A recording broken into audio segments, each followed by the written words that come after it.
लाडकी बहीण योजनेच्या नियमांमध्ये मोठा बदल करण्यात येणार आहे। उद्यापासून एक नवीन नियम लाडकी बहीण योजनेमध्ये लागू केला जातोय।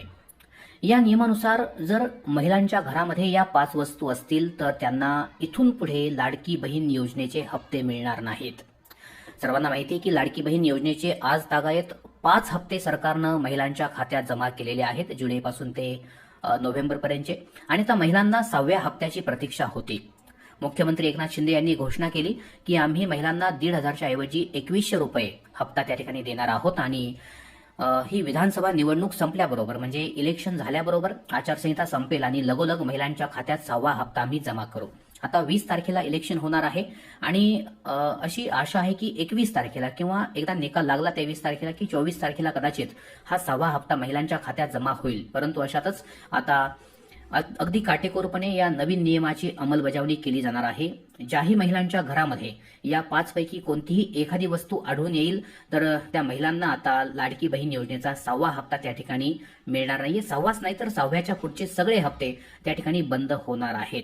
तर आता या वस्तू नक्की कोणत्या आहेत आणि त्याचा परिणाम लाडकी बहीण योजनेवरती कशा प्रकारे होणार आहे, तर महिलांनी नक्की काय करायचंय, तर अगदी संपूर्ण माहिती आपण या ठिकाणी व्यवस्थित जाणून घेऊया। मात्र व्हिडिओमध्ये पुढे जाण्यापूर्वी सर्व बहिणींना, सर्व ताईंना नम्र विनंती आहे की आपण व्हिडिओला लाईक नक्की करावं, कारण लाडकी बहीण योजनेचे सर्व महत्त्वाचे अपडेट आम्ही आपल्यापर्यंत अगदी पहिल्या दिवसापासून पोहोचवत आलेलो आहोत। तेव्हा व्हिडिओ पाहता पाहताच या व्हिडिओला एक लाईक आपण नक्की कराल अशी मी त्या ठिकाणी आशा बाळगतो। तर बघा, आपण थेट पोहोचलेलो आहोत लाडकी बहीण योजनेच्या वेबसाईटवरती, पोर्टलवरती, आणि या ठिकाणी आपण पाहू शकता। जर काही अडचण असेल तर 181 क्रमांकावरती आपण त्या ठिकाणी मदत मागू शकता। लाडकी बहीण योजनेचे पोर्टल ओपन केले मी। तर बघा, आतापर्यंत जे एकूण अर्ज आलेले आहेत आपण इथे पाहू शकता। 1,12,00,000 अर्ज, म्हणजे या फक्त पोर्टलवरती, वेबसाईटवरती। आपण जे नारी शक्ती दूत ऍप जे वापरत होतो त्या ऍपवरती संख्या वेगळी होती। वेबसाईटवरून ज्यांनी फॉर्म भरले, ज्या लाडक्या बहिणींनी, महिलांनी, तर 1,12,00,000 महिलांनी फॉर्म भरले आहेत आणि त्यापैकी 1,06,00,000 अर्ज हे मंजूर झाले आहेत। बघा, 1,12,00,000 अर्ज भरले आहेत, 1,06,00,000 मंजूर आहेत। ठीक आहे, आपण आपल्याला जी महत्वाची माहिती पाहायची ती पुढे आहे। ठीक आहे, या ठिकाणी पात्रता सगळ्यांना माहिती की लाडकी बहीण योजनेसाठीची पात्रता कोणती होती। 5 वस्तू मी तुम्हाला ज्या सांगणार आहे ते याच ठिकाणी नमूद आहेत, याच वेबसाईटवरती। तर एकदा व्यवस्थित पाहून घ्या। तर पात्रता आपल्या सगळ्यांना माहिती आहे की 21 ते 65 वगैरे पाहिजे होतं। आता यातील 2 नंबरचा मुद्दा फार महत्वाचा आहे। हे बघा, इथे मी सगळ्यांचं लक्ष वेधू इच्छितो, सर्व महिलांचं, सर्व लाडक्या बहिणींचं। तर अजूनही ज्या महिलांनी, लाडक्या बहिणींनी व्हिडिओला लाईक केलेलं नाहीये त्यांनी कृपया लाईक करा। अत्यंत महत्वाची माहिती आपण या ठिकाणी पाहत आहोत, कारण जर 6वा हप्ता हवा असेल, 7वा हप्ता किंवा कंटिन्यू आपले जर हप्ते यायचे असतील, कारण आता संख्या ही जवळपास 2100 रुपयांवरती पोहोचलेली आहे, म्हणजे 1500चे 2100 रुपये झाले आहेत, म्हणजे वर्षाला आपल्याला त्या ठिकाणी 25,200 रुपये मिळणार आहेत, 25,200। आणि जर दुसरं सरकार आलं, म्हणजे महाविकास आघाडीचं जर सरकार आलं, तर त्याही परिस्थितीमध्ये आपला 3,000 रुपये महिना सुरू होणार आहे, म्हणजे टोटली आपल्याला 36,000 रुपये त्या ठिकाणी मिळणार आहेत। म्हणजे सरकार कोणतंही येऊ द्या, फायदा महिलांचाच आहे। परंतु आता नवीन नियम काटेकोरपणे लागू झालेला आहे।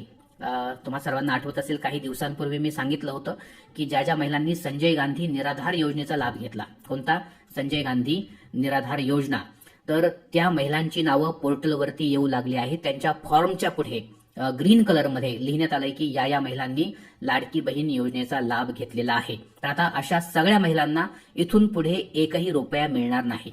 ज्या महिलांना संजय गांधी निराधार योजनेचे पैसे येत होते आणि तरी पण त्यांनी फॉर्म भरले, आम्ही सांगत होतो फॉर्म भरू नका, तुमच्यावरती कारवाई होऊ शकते, पैसे वापस घेतले जाऊ शकतात, आता तेच घडू लागलंय। त्यांच्या नावापुढे यस नो आलेला आहे, ज्यांच्या नावापुढे यस आलंय, आता त्यांचा विषय संपलेला आहे, त्यांना इथून पुढे एकही रुपया मिळणार नाही। राहिला प्रश्न त्यांच्याकडून वसुली केली जाईल का, तर त्याबाबत अद्यापही अनिश्चित आहे। परंतु काही अधिकाऱ्यांचं म्हणणं असं आहे की महिलांच्या खात्यावरती निगेटिव्ह बॅलन्स त्या ठिकाणी टाकला जाईल, त्यांनी नाव सांगितलेलं नाही, परंतु निगेटिव्ह बॅलन्स टाकला जाईल आणि इथून मागे जेवढे पैसे आले, म्हणजे जुलैपासून नोव्हेंबरपर्यंत 7,500, तर ते सगळे पैसे त्या महिलांकडून वसूल केले जातील। त्यांना इथून पुढे संजय गांधी निराधार योजनेचे जे पैसे येणार आहेत त्यांच्या खात्यावर, त्या पैशातून ती वसुली लावली जाणार आहे। ठीक आहे, तर हे सगळ्यांना माहिती, हे अपडेट सगळ्यांपर्यंत पोहोचलेलं आहे। आता जी महत्वाची माहिती, जो एक नवीन नियम त्या ठिकाणी आलेला आहे, तर तो नवीन नियम आपण पाहून घेऊ। बघा, मी इथे सांगितलं होतं की राज्यातल्या विवाहित, विधवा, घटस्फोटित, परित्यक्ता आणि निराधार महिला, तसेच कुटुंबातील केवळ एक अविवाहित महिला यांना याचा लाभ मिळणार होता। आता हे शेवटची जी लाईन आहे की केवळ एक अविवाहित महिला.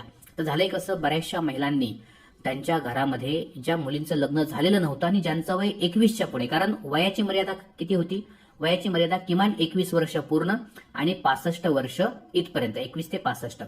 तर बऱ्याचशा महिलांनी घरामध्ये 2-2, 3-3 अविवाहित महिला होत्या, एकत्र फॅमिली होती, सगळ्यांनी फॉर्म भरले आणि त्यांना पैसे आलेले सुद्धा आहेत.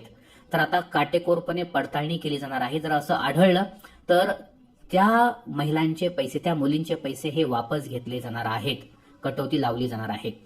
आता सगळ्यात महत्वाची गोष्ट आपल्याला अपात्रता बघायची आहे. बघा, ज्या कुटुंबाचं वार्षिक उत्पन्न 2.5 लाखापेक्षा जास्त आहे त्यांनी फॉर्म भरू नका म्हणून सांगितलं होतं, तरी अनेक महिलांनी फॉर्म भरले.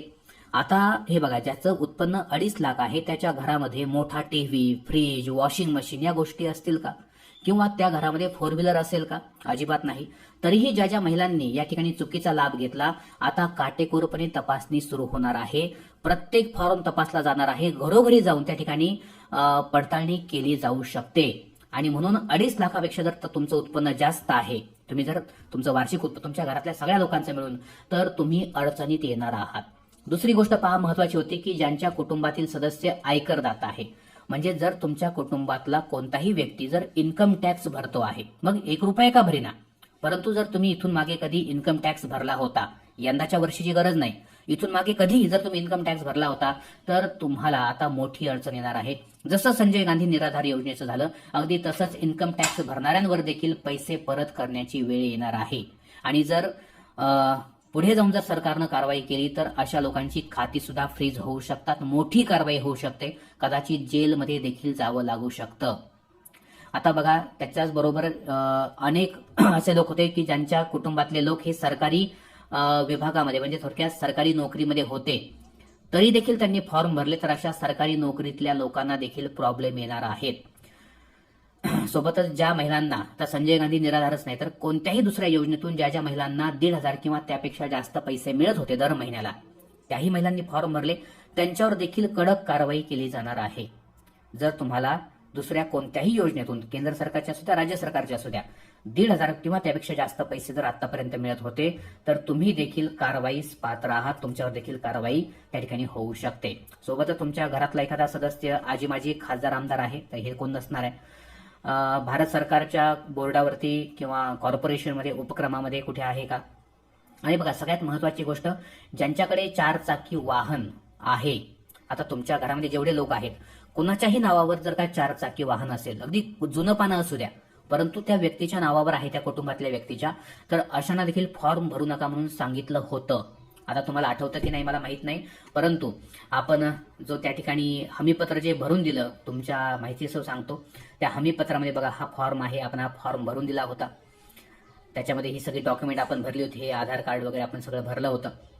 या हमीपत्रामध्ये आपण स्पष्टपणे सांगितलं होतं की माझ्या कुटुंबाचं एकत्रित वार्षिक उत्पन्न हे 2.5 लाखाहून जास्त नाही. आठवतंय का बघा? सोबतच आपण हे सांगितलं होतं की माझ्या कुटुंबातला सदस्य आयकर दाता नाही, म्हणजे तो इन्कम टॅक्स भरत नाही, तो कोणत्याही सरकारी नोकरीमध्ये नाही, हे पण आपण सांगितलं होतं. सोबतच मी शासनाच्या कोणत्याही विभागामार्फत 1,500 पेक्षा जास्त लाभ घेत नाही, कोणत्याही स्कीमचा, कोणत्याही योजनेचा, हे सुद्धा आपण टिक मार्क करून दिलं होतं आणि तेव्हाच आपल्या खात्यात पैसे आले आहेत, खासदार आमदार वगैरे. आणि हे बघा, सगळ्यात महत्वाची गोष्ट, माझ्या कुटुंबातील सदस्यांची संयुक्तपणे 5 एकरपेक्षा शेतजमीन नाही, परंतु ही अट आता वगळण्यात आली आहे, शेतजमिनीची अट राहिलेली नाही. महत्वाची गोष्ट ही की माझ्याकडे किंवा माझ्या कुटुंबातील सदस्यांच्या नावावर 4 चाकी वाहने, ट्रॅक्टर सोडून नोंदणीकृत नाहीत, म्हणजे माझ्या घरातल्या कोणत्याही माणसाच्या नावावर कोणताही 4 व्हीलर ही नोंदणी ज्याची नाही, असं आपण लिहून दिलं होतं. आणि आता जर ते आता आढळलं, कारण आता त्याची कसून चौकशी सुरू आहे, कसून त्या ठिकाणी शहानिशा चालू आहे, सगळे अर्ज हे पडताळून पाहिले जात आहेत, आणि म्हणून तुमच्या घरामध्ये, तुमच्या घरापुढे जर असं 4 चाकी वाहन आढळून आलं तर मात्र तुम्ही त्या ठिकाणी अडचणीत येऊ शकता. आता बघा, मी तुम्हाला जे फोटो यापूर्वी दाखवले, हे बघा पुन्हा एकदा मी तुम्हाला दाखवतो. हे जे तुम्हाला मी फोटो दाखवले हे प्रातिनिधिक स्वरूपात आहेत. बघा, एक महिला आहे आणि तिच्या घरामध्ये डबल डोअर फ्रीज आपल्याला दिसतंय, मोठं फ्रीज आहे, ठीक आहे. सोबतच हे बघा, हे फ्रीज आहे, या ठिकाणी बघा मोठा टीव्ही आहे, LED स्क्रीन, अगदी 52 इंची वगैरे असा हा टीव्ही आपल्याला दिसतोय. वॉशिंग मशीन आहे, ठीक आहे, वॉशिंग मशीन आहे. सोबतच या ठिकाणी एक रेसिंग ज्याला आपण टू व्हीलर असं म्हणतो, बाईक आहे, तर ती सुद्धा आपल्या ठिकाणी दिसते. तर बघा, ज्याचं उत्पन्न 2.5 लाख, कारण या अशा बाईकच्या किमती या 2.5 लाखाहून सुद्धा जास्त असतात, 1.5-2 लाखाच्या घरात असतात. वॉशिंग मशीन 30-40 हजार रुपये तर ज्याचं वार्षिक उत्पन्न 2.5 लाख आहे, याचा अर्थ हातावर पोट आहे, मोलमजुरी करून त्या व्यक्ती जीवन जगत आहेत. तर अशा लोकांच्या घरामध्ये अशा वस्तू या जर दिसून आल्या तर याचा अर्थ 100% 2.5 लाखाहून जास्त उत्पन्न आहे आणि अशा लोकांच्या अर्जांची त्या ठिकाणी कसून चौकशी केली जाऊ शकते. असे लोक, अशा भगिनी, अशा बहिणी 100% अडचणीत येऊ शकतात. आता बघा, जाता जाता एक महत्वाची माहिती सांगून जातो की 31 डिसेंबर ही शेवटची तारीख आहे आपलं जे रेशन कार्ड आहे त्या रेशन कार्डची ई-केवायसी करण्याची. यापूर्वी ऑक्टोबर होती, 31 ऑक्टोबर, परंतु बऱ्याचशा भगिनींना त्या ठिकाणी ते करता आलं नाही. तर आपल्या रेशन कार्डची ई-केवायसी, रेशन कार्ड केवायसी म्हणतात, लवकरात लवकर करून घ्या. शेवटच्या डेटची वाट पाहू नका. जर ही केवायसी केली नाही तरी देखील तुम्हाला लाडकी बहीण योजनाच नाही तर बाकीच्या कोणत्याही योजनेचे लाभ त्या ठिकाणी मिळणार नाहीत. रेशन कार्डवरचं धान्य तर बंद होईलच, परंतु त्यासोबतच अन्नपूर्णा योजना जी गॅस सिलेंडरची आहे, मोफत 3 गॅस सिलेंडर योजना, याच्यानंतर आपल्याला 3 गॅस सिलेंडर मोफत मिळणार आहेत. जर महाविकास आघाडीचं सरकार आलं तर 6 गॅस सिलेंडर फक्त 500-500 रुपयाला मिळणार आहेत. तर त्या सगळ्या ज्या स्कीम आहेत त्यांचा लाभ घेण्यासाठी रेशन कार्ड फार महत्वाचं असतं. तेव्हा रेशन कार्डची केवायसी आपण करून घ्या. कशी करायची, कशी नाही, यापूर्वी मी तुम्हाला सांगितलं होतं. जर तुम्ही तो व्हिडिओ पाहिला नसेल तर आता एक छोटंसं काम करा. आताच आपल्या युट्यूब चॅनलला सबस्क्राईब करून बेल आयकॉन दाबा, घंटीचं बटन दाबा, सबस्क्राईब करा. त्याच्या शेजारचं बेल आयकॉन म्हणजे घंटीचं बटन दाबून ऑलवर क्लिक करा. तुम्हाला यापुढचे व्हिडिओ तर मिळतीलच, परंतु सोबतच या पाठीमागे मी जे व्हिडिओ बनवलेले आहेत, अत्यंत महत्वाचे आहेत, ते व्हिडिओ सुद्धा सातत्यानं तुमच्या मोबाईलवरती दिसू लागतील. सबस्क्राईब करणं महत्वाचं आहे. सोबतच व्हिडिओला तुम्ही लाईक करा आणि जास्तीत जास्त बहिणींपर्यंत हा व्हिडिओ शेअर करा, जेणेकरून जर कोणी चुकीची माहिती भरली असेल तर त्यांच्यावरती कारवाई होणार नाही. भेटूया पुन्हा एकदा नवीन व्हिडिओमध्ये. तोपर्यंत धन्यवाद.